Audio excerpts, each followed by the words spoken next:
Hi friends, ನಮಸ್ತೆ. ನಾನು ನಿಮ್ಮ ಪ್ರೀತಿಯ ಪುಟ್ಟ ಕಲಾವಿದ ಮದನ್ ಮಂಜು ಮಾತಾಡ್ತಾ ಇದ್ದೀನಿ. ಇವತ್ತು ಏನಪ್ಪ ವಿಶೇಷ ಅಂದರೆ ಕೌಶಿಕ್ ಅಂದರೆ ನನ್ನ ಗೆಳೆಯ ಕೌಶಿಕ್ ಅವರ ಬರ್ತ್ಡೇ. ಸೊ ಹಾಗಾಗಿ ಇವತ್ತು ವಿಶ್ ಮಾಡೋಣ ಅಂತ ಬಂದಿದ್ದೆ. So wish happy birthday Kaushik. ನೀವು ಕನಸು ಕಂಡ ಪ್ರತಿಯೊಂದು ಕನಸುಗಳು ನನಸಾಗಲಿ ಅಂತ ಆಶಿಸ್ತಾ ಇದ್ದೀವಿ. ಹಾಗೆ ಈಗ ಇಲ್ಲಿ ಒಂದು ಡಿನ್ನರ್ ಪಾರ್ಟಿ ಕೊಟ್ಟಿದ್ದಾರೆ ನಮಗೆ. ಸೊ ಲಂಚಿಗೆ ಬಂದಿದ್ದೀವಿ. ಇದು Nandan hotel Nagarbhavi. So non veg ಚೆನ್ನಾಗಿರುತ್ತೆ ಅಂಥೇಳಿ ಬಂದ್ವಿ. ಸೊ ನೋಡೋಣ ಟೇಸ್ಟಿಯಾಗಿದೆ ಅಂತ ಹೇಳಿದರೆ. ಸೊ ಹಾಗೆ ಸುಮ್ಮನೆ ಕುತ್ಕೊಂಡು ಡಿಸ್ಕಸ್ ಮಾಡ್ತಾ ಅದು ಇದು ಮಾತಾಡ್ತಾ ಸಿನಿಮಾ ಬಗ್ಗೆ ಮಾತಾಡ್ತಾ.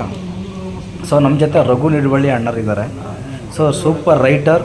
ಸೊ ಇವತ್ತು ಪ್ರತಿಯೊಂದು ಸಿನಿಮಾ ವೇದ ಆಗಿರ್ಬೋದು, ಅಂಜನಿ ಪುತ್ರ ಆಗಿರ್ಬೋದು, ಬೆಲ್ ಬಾಟಮ್ ಆಗಿರ್ಬೋದು, ಸೊ ಇದೆಲ್ಲದಕ್ಕೂ ರೈಟರ್ ಆಗಿರ್ತಕ್ಕಂಥ. ಆಮೇಲೆ ಮೊನ್ನೆ ಬಂದಂಥ ರಾಯಲ್ ಸಿನಿಮಾ ಆಗಿರ್ಬೋದು, ರಾಯಲ್ ಸಿನಿಮಾ ಕತೆ ಪ್ಲಸ್ ಡೈಲಾಗು ಎಲ್ಲ ಪ್ರತಿಯೊಂದು ಚೆನ್ನಾಗಿ ಇದು ಮಾಡಿದ್ದಾರೆ.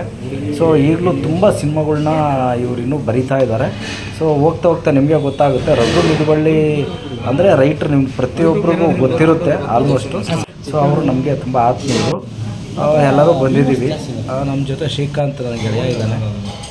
ನಾನು ಕೌಶಿಕ್ ಅಂದರೆ ನಮ್ಮ ಪುಟ್ಟಕ್ಕನ ಮಕ್ಕಳ ಧಾರಾವಾಹಿಯಲ್ಲಿ ಪುರ್ಸಿ ಅನ್ನೋ ಪಾತ್ರನ ಮಾಡ್ತಾಯಿದ್ದಾರೆ. ಅಂದರೆ ಪುಟ್ಟಕ್ಕನ ಮಗನ ಕ್ಯಾರೆಕ್ಟರ್ ಮಾಡ್ತಾ ಇದ್ದಾರೆ. ಸೊ ಹಾಗೆ ಇವರು ಈಗ ಸಿಂಧು ಭೈರವಿ ಅಂತ ಒಂದು ಸೀರಿಯಲ್ ಸಹ ಮಾಡ್ತಾಯಿದ್ದಾರೆ. ತುಂಬ ಆತ್ಮೀಯ, ತುಂಬ ಒಳ್ಳೆ ಸ್ವಭಾವ ಇರೋಂಥ ವ್ಯಕ್ತಿ. ಹಾಗಾಗಿ ನನಗೆ ತುಂಬ ಇಷ್ಟ ಕೌಶಿಕ್.